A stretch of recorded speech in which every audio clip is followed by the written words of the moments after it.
The universe was full of stars at night, but for Captain Orin, the light of the stars felt cold and empty. He stood at the wide glass window of the command deck, his hands locked behind his back, his face hard but tired. Outside, the black sea of space stretched endlessly, silent, deep, and waiting. Orin had seen many battles before. He had led his people through fire, through loss, through victories that brought no peace. But something about this night felt different. Something unseen moved like a shadow between the stars. The ship was quiet. The crew spoke in whispers, their voices almost lost in the hum of the engines. Every movement, every sound, felt heavy with fear. They all felt it, the silence that carried a secret. Orin closed his eyes for a moment, and memories pulled him back. He remembered the villages burning, the children crying, the endless rows of graves on faraway planets. Humanity had fought wars before, but this war was different. This war was against something no one fully understood. He had been told many things. The enemy has no heart. The enemy feels no pain. The enemy cannot be stopped. But none of those words had prepared him for what he had seen. None of them explained why the stars themselves seemed to grieve. Far away, a siren suddenly broke the silence. It was sharp, metallic, like a scream echoing through the corridors. The crew turned their eyes to the captain. Fear was written on their faces. "Report?" Orin said, his voice calm, but deep inside, his chest was tight. "Unidentified movement near Sector 9. One of the officers replied. "It's not one of ours." Everyone knew what that meant. Orin slowly walked to his chair, every step echoing in the silent deck. He sat down and leaned forward, his hands gripping the armrest. His eyes stayed on the black screen ahead, waiting for the shapes to appear. And then they did. Strange ships, darker than the space around them. Their outlines bent the light, like shadows swallowing stars. They moved without sound, without warning, as if they were not built but born from the darkness itself.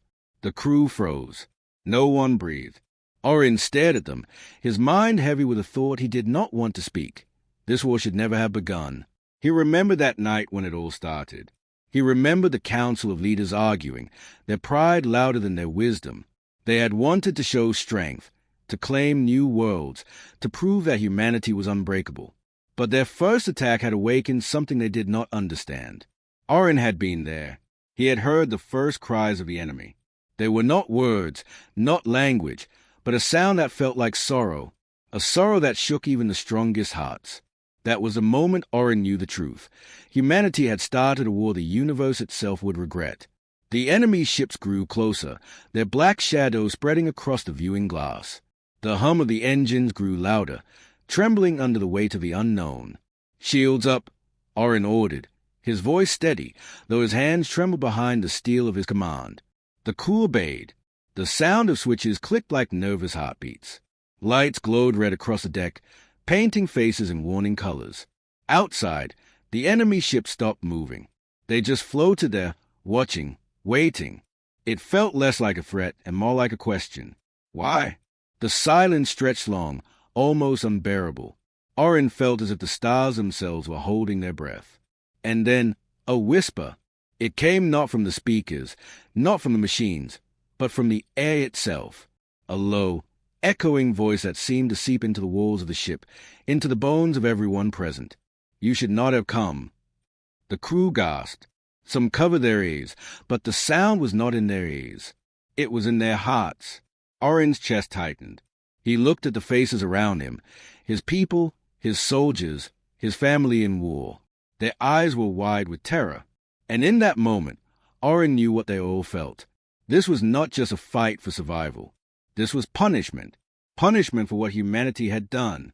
The lights flickered. The engines groaned. The ship shook, as if touched by an unseen hand. Orin stood tall, though his body was weak with fear. His voice cut through the chaos. "Hold your ground. Do not break."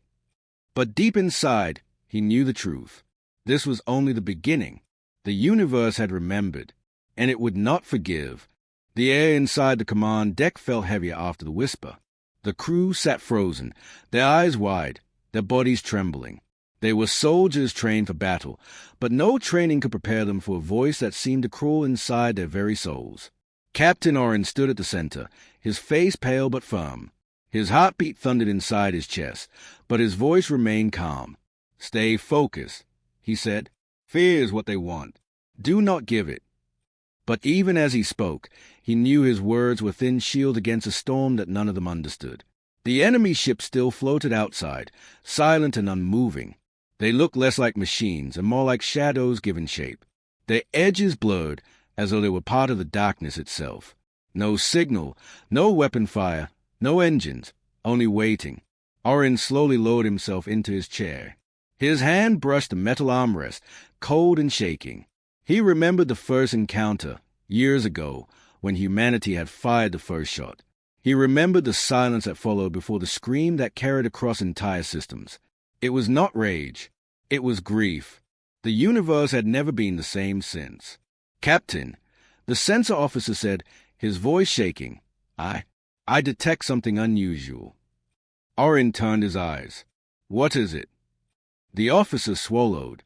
His hands hovered above the glowing screen. "The enemy, they're not aiming weapons. They're broadcasting." The crew exchanged nervous glances. Broadcasting? No one had ever heard the enemy speak, not in words, not in signals. Only whispers, only grief. "Put it on the main channel," Oren ordered. The officer hesitated but obeyed. He tapped the screen, and suddenly the command deck filled with sound. It was not human, not even close. It was a low hum, like the vibration of distant thunder. It rose and fell, heavy with emotion. It was music without notes, words without form. It carried sorrow so deep that even the strongest soldier on that deck felt their chest tighten with tears they could not explain. A young crew member covered her face with her hands and began to cry. Another whispered, "It hurts. It feels like loss." Oren clenched his jaw. His hands tightened into fists. He could not allow his people to break. "Mute it," he ordered. The sound vanished, but the feeling lingered. The silence now felt even heavier, like a grave that had just been closed. For a long moment, no one spoke. Only the soft hum of the ship filled the void.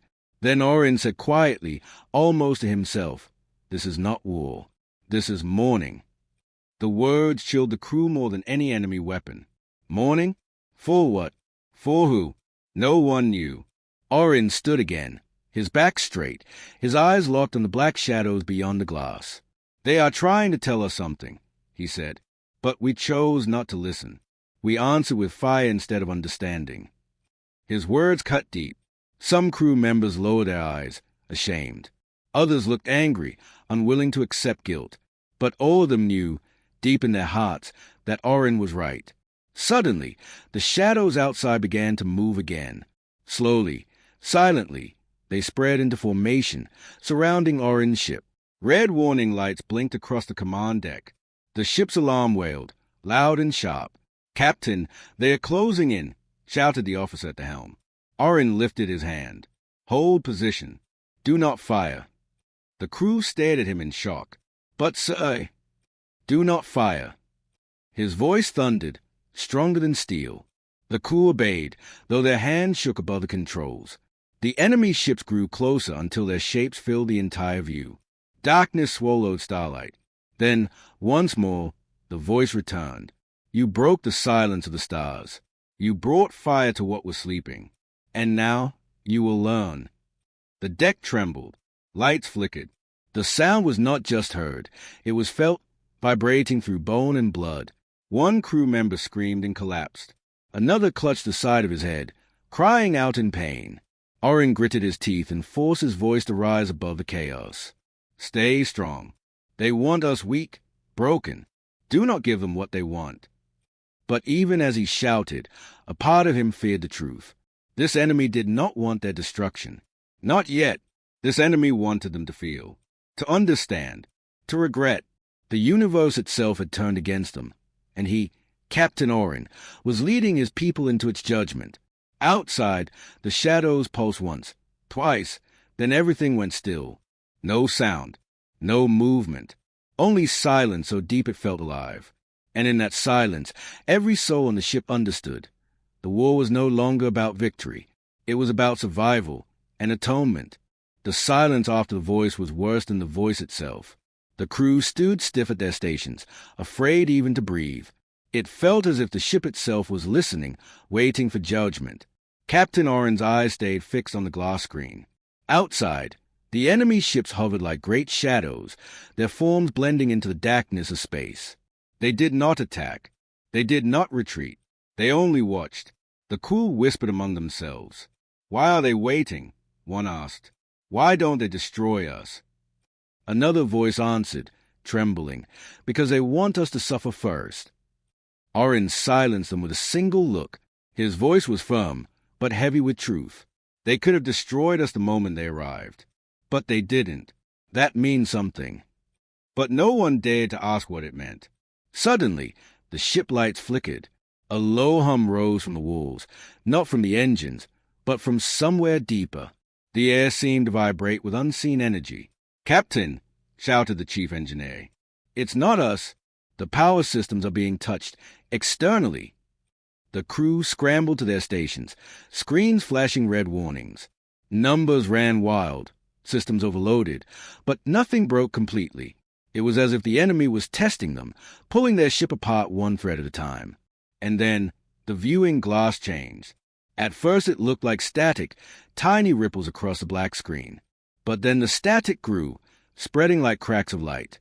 The shadows outside had not moved, but the stars around them bent and twisted, as though reality itself was bleeding. The crew gasped. One whispered, "It's not just space. They are breaking the light." Oren's chest tightened. He stepped closer to the glass, his reflection pale and sharp. The stars warped into strange shapes, spirals, waves, fragments. The beauty was haunting, but it was not meant to be beautiful. It was meant to warn. The enemy was showing them what they could do, not with weapons, not with fire, but with control over the universe itself. The whispering voice returned, soft, echoing inside every mind. "You think war is glory. You think death is victory. But what you began cannot be undone." The words cut deeper than any blade. The younger soldiers lowered their heads, tears forming in their eyes. Even the strongest among them could not hold back the weight of those sounds. Oren forced himself to stand tall. He would not let his crew collapse into despair. "We are not enemies by nature," he said loudly, his voice carrying strength. "We only defended what was ours." But the voice answered, slow and cold. "No, you attacked what was never yours. You touched what was sleeping. You awoke what should not be awoken." The crew shivered. The words were like chains, pulling at their hearts. Suddenly, the glass screen flashed with an image, not of ships, not of stars, but of a planet. Blue oceans, green forests, white clouds. Earth! The crew gasped as one. "Home! Their home!" Oren's fists clenched. His voice dropped low, full of fear. "Why are they showing us this?" The voice answered, "Because what you love most is what you risk losing. You did not only bring war to us, you brought war to yourselves." The image of Earth twisted, the oceans turning black, the forests burning red, the clouds filling with smoke. Screams echoed faintly in the air, children, mothers, fathers. It was not real. It was a warning. The crew shouted, some falling to their knees, others covering their ears. "No, no, make it stop." Oren closed his eyes for a moment, his heart heavy with both fury and despair. He wanted to scream at them, to beg them to stop, but his voice came out steady. "This is cruelty," he said. "You call it regret, you call it mourning, but this is cruelty." The voice whispered back, "No, this is truth, and truth always hurts." The image faded. The glass returned to darkness. Only the shadows remained outside, silent and unshaken. The command deck was broken. Soldiers who once stood proud now shook with fear. Some wept openly, their discipline shattered. Oren knew his people were strong, but even strength had limits. He had to hold them together. He had to keep them alive. He turned to them, his voice low but powerful. "Listen to me. They want us weak. They want us broken. But we are human, and humans do not bow." The words lit a small flame in their eyes. Not enough, but something. Oren stepped forward, his gaze locked on the shadows outside. "I don't know why they speak to us. I don't know what they want. But I will not let them destroy what is left of our courage. As long as we stand, humanity stands." The crew straightened slowly. Their fear did not vanish, but it turned into something else, determination. And in the silence that followed, the ship's light steadied once more. But deep inside, Orin knew this was only the beginning. The enemy was not finished. They had shown the broken light. The next lesson would be darker. The ship floated in silence, surrounded by shadows that waited with endless patience. Inside, the crew struggled to steady themselves after visions they had witnessed. The broken light, the image of Earth burning, the voice that cut into their hearts. No soldier had ever been trained for this kind of war. This was not fire against fire, weapon against weapon. This was a war of the soul.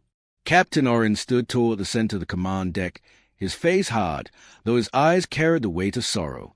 He knew his people were afraid. He could see it in their shaking hands, in the way their eyes darted toward the floor, in the silence that followed every order. But fear alone was not the danger. Division was. As the crew worked, voices began to rise, first whispers, then arguments. "We should leave," one officer shouted. "Turn the ship around and run before it's too late." "And where will we run?" Another snapped. "They are faster than us. They will follow. They always follow. Better to die running than waiting here like sheep." The argument grew hotter. Soldiers pushed away from their stations, voices clashing like blades. Some demanded retreat. Others wanted to fire first, to break the silence with violence. The deck filled with anger, fear, and confusion. Orin raised his voice, but it was drowned out by the noise. The crew no longer looked like a united force. They looked like broken fragments of a once-strong chain. Finally, Orin slammed his hand against the metal railing, his voice rising like thunder. "Enough!" The room froze. The echo of his voice rolled through the deck, shaking them into silence. Orin's eyes burned as he looked at them. "Do you not see what is happening? This is what they want. They don't need to fire a single shot. They only need to watch us tear ourselves apart." The crew lowered their eyes, shame filling their faces. Orin stepped forward, his voice lower now, but steady. "I will not let fear decide our fate. Not here. Not now. If you still believe in humanity, if you still believe in each other, then stand with me." For a moment, no one moved. Then slowly, one by one, the crew returned to their stations. Their hands still trembled, but they obeyed. The flame of discipline returned, though weak. But Orin knew it was only temporary. The cracks in their unity had been shown, and cracks always grew wider under pressure. As if hearing his thoughts, the shadows outside began to shift again. They moved like smoke, circling the ship with slow precision. They did not attack, but their presence was enough to remind everyone that escape was impossible. Then the voice returned. "You break yourselves. We only watch. Your anger is your enemy. Your fear is your destroyer." The words sank deep into the crew's hearts. Some bowed their heads, tears streaming silently. Others clenched their fists, furious at the truth they could not deny. Orin closed his eyes. He hated the voice. He hated the sorrow it carried, the way it tore into his people. Yet, deep inside, he could not ignore it, because every word felt true. The ship trembled suddenly, alarms flashing red. The engineers shouted, "Captain, the power core is destabilizing." Orin snapped his head toward him. "Why? What's causing it?" I don't know. It's like something is pulling energy from us, like the ship itself is being drained." The deck shook harder. Panels sparked. Lights flickered. The sound of grinding metal filled the air. "Stabilize it now." Orin barked. The engineers worked desperately, their hands flying across glowing screens, tools sparking against metal. Sweat poured down their faces. But the shadows outside only circled closer. And then, in the middle of the chaos, one crew member broke. He screamed, grabbed his weapon, and pointed it toward the glass. "We can't just wait to die. We must fight. Fire everything." Others shouted in panic, some agreeing, some begging him to stop. The command deck shook not only with the enemy's pressure, but with a madness growing inside. Orin moved quickly.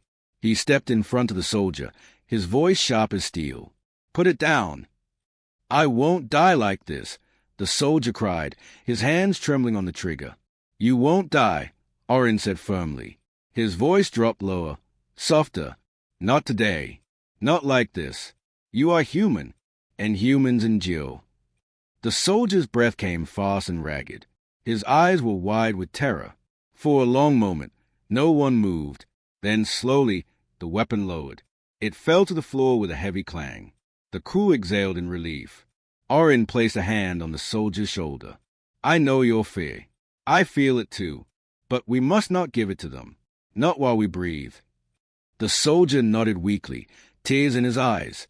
But before anyone could recover, the ship gave another violent shake. Sparks burst across the ceiling. The voice returned, louder than before, echoing like thunder across every wall. "You regret nothing. You learn nothing. You still cling to pride.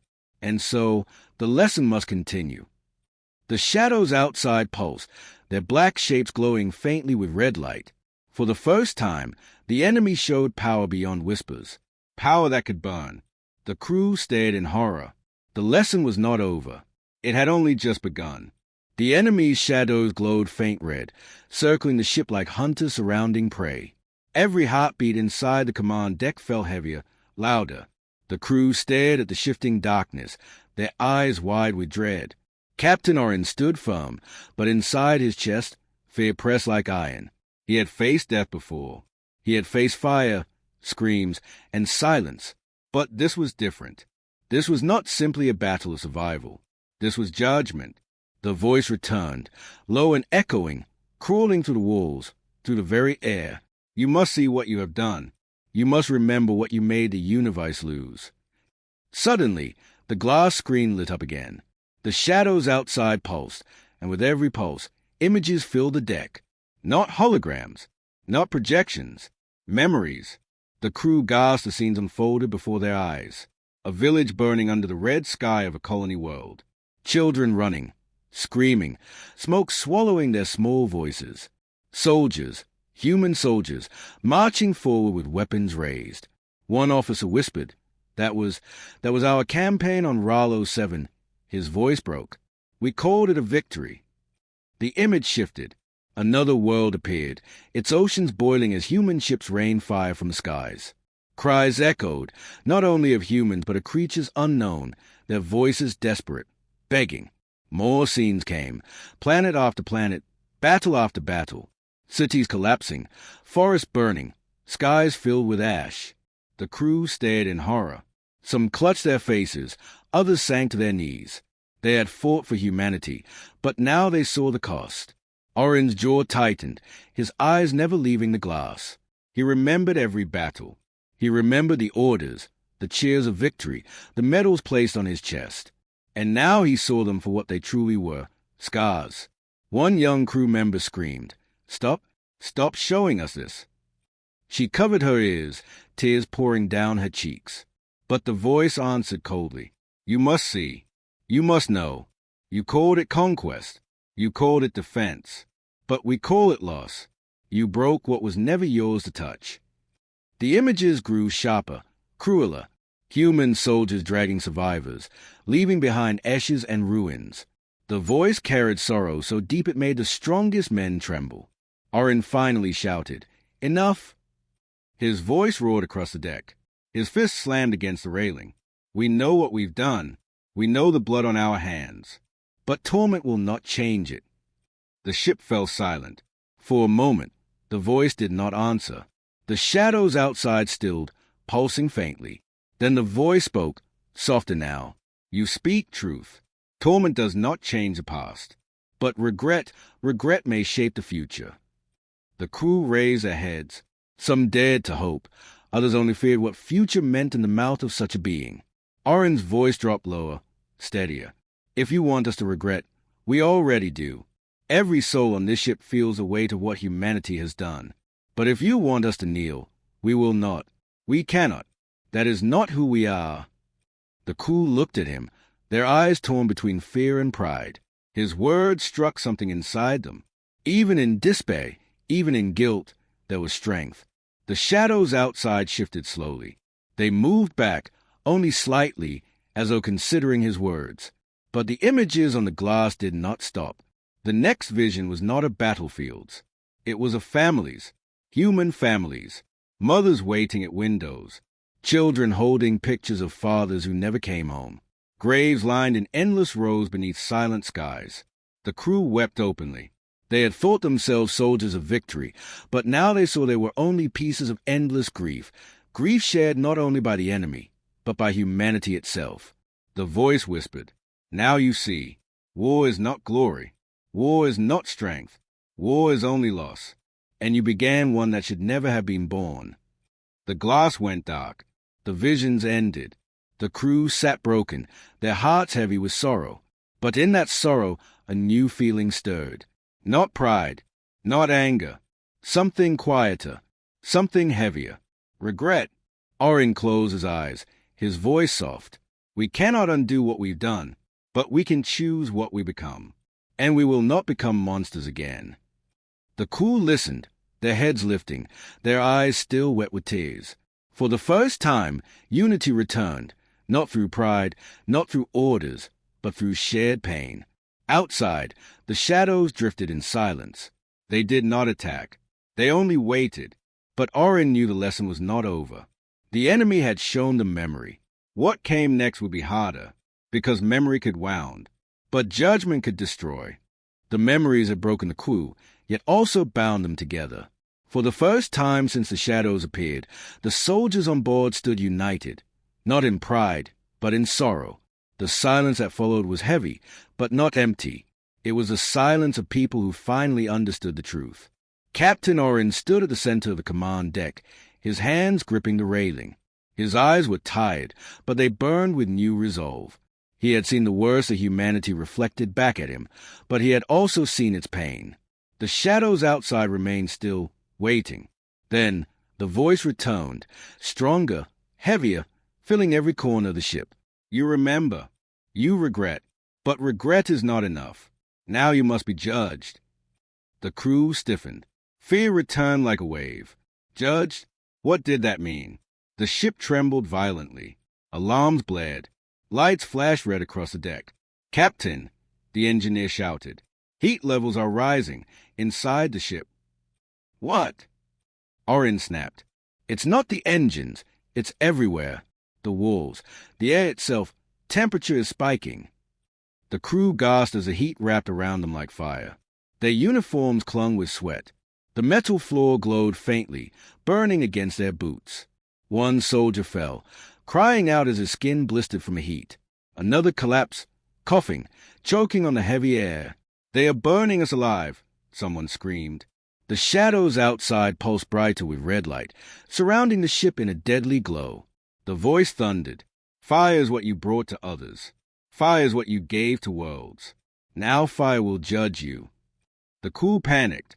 Some rushed toward the controls, desperate to vent the heat. Others shouted for weapons, begging to fight. Orin's voice cut through the chaos. "No weapons. No panic. Hold your ground." But even as he commanded, he felt the fire creeping into his lungs, burning his throat, boiling his blood. His vision blurred. His knees weakened. The trial was not against their ship. It was against their spirits. Orin's thoughts raced. If they gave in, if they broke, the enemy would win without ever firing a shot. This was not just punishment. It was a test. He forced himself to stand taller, though his body screamed in pain. His voice rose, strong, defiant. "You think fire will destroy us? You are wrong. Fire is what makes us stronger. Fire is what we have always walked through. You will not break us with it." The crew looked at him through their pain, their faces twisted with heat and fear. But his words lit something inside them. One by one, they rose again. Soldiers who had fallen pushed themselves back to their feet. Hands shook, but they gripped their stations. Voices cried out, but they steadied their breath. They endured. The voice echoed again, softer now. "You endure fire, but can you endure truth?" The heat began to fade. Slowly, the red glow dimmed. The air cooled. The metal floor lost its burn. The crew collapsed in exhaustion, gasping for air. They had survived the trial of fire. Orin sank into his chair, sweat dripping down his face, his chest heaving with ragged breaths. He closed his eyes for a moment, whispering to himself, "We will not bow." But he knew it was not over. The fire had tested their bodies. The next trial would test their souls. And then the glass screen lit again, not with memories, not with visions, but with the faces of the crew themselves. Each soldier saw their own reflection, not as they were, but as they had been. Some saw themselves firing weapons into villages. Others saw their hands pushing buttons that unleashed destruction. Each one was shown their darkest moment. The crew cried out in horror, "No, no, that's not me." But the images would not lie. The voice whispered, "You saw what your people did. Now you see what you did. Do you still deny your guilt?" The crew broke into sobs. Some tried to tear their eyes away, but the reflections followed them, burned into their sight. Orin clenched his fists. His reflection showed him standing on a battlefield, giving the order to fire. He saw the firestorm swallow a city. He saw the faces of the innocent vanish in flames. His chest ached. His breath shook, but he did not turn away. "Yes," he said quietly, his voice filled with sorrow. "That was me. I cannot deny it. We cannot deny it. Humanity has sinned, but we are more than our sins. We are more than our fire. We can choose another path." The crew looked at him, their tears still falling. His voice gave them strength, even as their hearts broke. The voice lingered, as though listening. Silence filled the deck again, silence heavier than any sound. And then, softly, almost like a sigh, the voice said, "Perhaps you are ready." The shadows outside shifted once more, not in anger, not in threat, but in hesitation. The trial was not finished, but for the first time, Orin felt the weight of hope. The command deck was silent. The crew sat weak, their bodies bruised by heat, their hearts shattered by truth. They had faced fire, they had faced their memories, they had faced their own reflections. Yet somehow they were still alive. Outside, the shadows moved slowly, circling but not striking. Their red glow dimmed to a faint pulse, as though they were waiting for something more. Captain Orin stood tall at the center, though every bone in his body ached. His face was pale, but his eyes burned with quiet fire. He knew this was the end. Either judgment would fall, or mercy would be given. The voice returned, softer now. Not thunder, not sorrow, something in between. "You have endured. You have remembered. You have confessed. But one question remains. Why should humanity live?" The crew froze. The weight of the question pressed on every heart. They looked at Orin, their captain, their last hope. Orin's chest rose with a deep, shaky breath. He stepped forward, closer to the glass where the shadows loomed. His reflection stared back at him, broken but unbowed. He spoke slowly, each word carrying the weight of every soul on that ship. "Because we are not only destruction. Yes, we have burned worlds. Yes, we have broken what was not ours. But we also build. We also create. We also love. That is what makes us human." His voice trembled, but grew stronger. "You ask why we should live? Because regret means nothing if it dies with us. If we perish, so does the chance to change. So does the chance to choose a path different from the one that brought us here." The crew listened, their eyes wide. Some wept silently, others pressed their hands against their hearts. Orin lifted his chin, his voice steady now. "We do not ask for forgiveness. We do not deserve it, but we ask for the chance to try again. Let humanity carry its regret. Let us become better. Do not end us, make us remember." The silence that followed was endless.